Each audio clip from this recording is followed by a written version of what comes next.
Yo guys, what's going on? Welcome back to the channel. My name's Chris, and I appreciate you guys being here first and foremost. I know I probably sound redundant when I say that, but it's true. I believe in gratitude, I believe in speaking gratitude, and I'm grateful for you guys. Speaking of being grateful, I gratefully stumbled upon something pretty awesome that has really helped my focus in life. And it's a couple of things that we're going to talk about today in regards to staying focused. Now, like for real, just being super real, I've been diagnosed with ADD and ADHD. I was on meds as a kid and so on and so forth. But listen, if you really want to do well in life, you got to be focused. You just got to be like laser focused.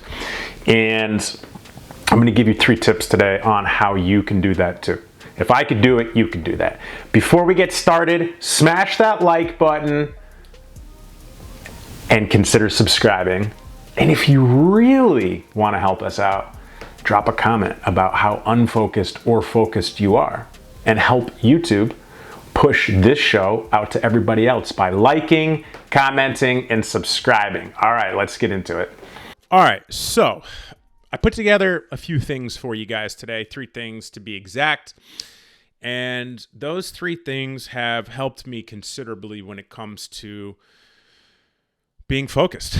And as a child who was unfocused and was on all the medications for ADD and ADHD and whatever key term was going on in the 80s and 90s, I have found some really interesting things that are so low-hanging fruit-ish type stuff that it's literally changed my life. It's changed my business. It's changed how I approach things. And those 3 things are this, guys. Check it out. Number one, time and energy allocation. Okay, I want you guys to think about time, and I want you guys to think about energy allocation. Okay? Time. Well, the wealthiest man in the world, Elon Musk, the wealthiest man in the world is what the publications want you to know of. He's not the wealthiest, but I don't want to go down that rabbit hole too far, but the point is Forbes and these major publications want you to believe that Elon Musk and Jeff Bezos are some of the richest men in the world. And they are very, very wealthy, light years beyond me. But fact remains, they're not the wealthiest in the world. Rothschilds, Rockefellers, Saudi royalty are. But anyways, all of these people, including Musk and Bezos, have the same 24 hours in a day that you and I do, all right? So think about that. That's time. All these people have the same amount of time in their day that we do, right? Okay, so that's a little bit of a slap to the face to us all, right? Especially if we want to grow and build and do more. But it's a good slap in the face because if they could do it, we could do it. And having the same amount of time in the day, it puts perspective on what we're doing or not doing. And one of the biggest takeaways I've ever found as an entrepreneur is moving the needle forward on a daily basis. And a lot of times there's projects that have to be done to move the needle forward on a daily basis. So for using myself as an example, this is what I've figured out and is a system that I use personally to move the needle forward on a daily basis. Guys, half the battle as an entrepreneur or someone's wanting more success or to build a life that others only dream about, half the battle showing up. The other half is putting energy into something. And when you put energy into a project, moving the needle forward, I found that there are 2 best times to do it. If you exercise, it's right after you exercise and first thing in the morning. So let's just say you start your workday at 9 a.m., but you exercise from 7:30 to 8:30. Get ready for the day. That first project after you exercise, the major project, the project that you need to handle to move the needle forward, you do right after you work out, and your first major project of the day. That is a game changer. Try it, guys. Try it. For real. Like, for instance, today I was doing some final edits on a book, and I did it after I exercised, and it was the first major project of the day, and it moves the needle forward. And that is energy allocation with time understanding, okay? Before we move off this topic of number 1 of time and energy allocation, remember this. Every minute that passes, every minute, you're 1 minute closer to death. Every minute that passes, you're 1 minute closer to death. Number 2, this is a game changer. I implemented this years ago, all right?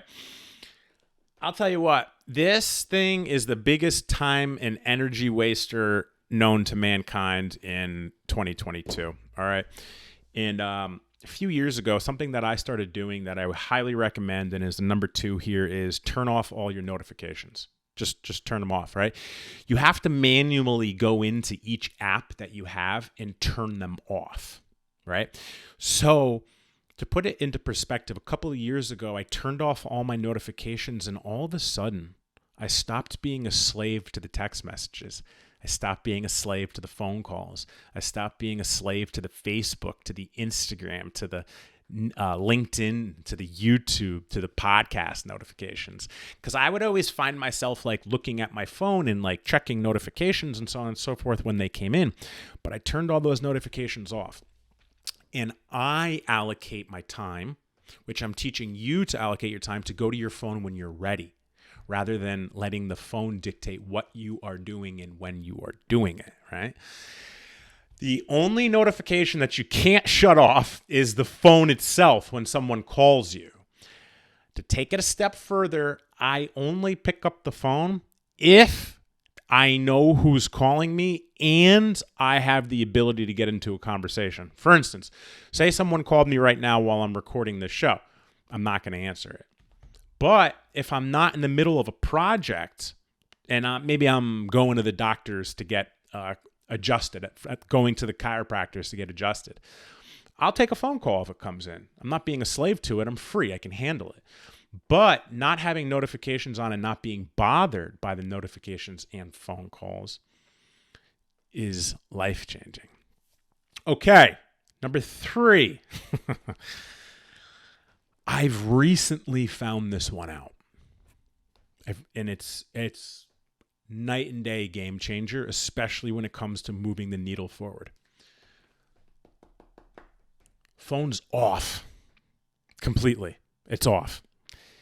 Whenever I have to do things of importance, like record a show or work on a book or talk to a client, speak to a student, write social media, give a meeting to my team,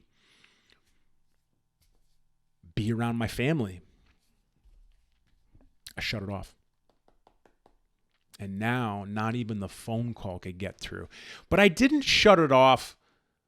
I didn't learn to shut it off during these focus times because of any reason other than, even though I had all my notifications off, I still found myself picking up my phone and opening up like Instagram while I'm 10 minutes into writing a chapter of a book, which when it comes to energy allocation, it's not pure. So shutting your phone off actually completely focuses you on the task at hand. So if you do these 3 things that we're talking about, which is 1, understand time and energy allocation by doing your biggest projects, most energy consuming projects first thing in the morning, specifically after you exercise, to move the needle forward in the day. Number 2, shut off notifications. And number 3, shut off your phone. I guarantee you, even if you have ADD and ADHD, even if you have traumatic brain injuries, even if you have PTSD, your focus will increase 100-fold. I promise you guys. This is like high level yet low hanging fruit advice. It's the simple stuff that really changes lives, guys. Just like you can't reinvent the wheel, you can't reinvent the basics. All right, guys, I love you. All right. If you love us, smash that like button. If you learned something, smash that like button, subscribe. Drop a comment below if you've done these 3 things or are going to do these 3 things, or if you have questions about these. Let's talk to each other. Let's teach each other. Let's build this community, and let's fucking win together. I'll catch you next time.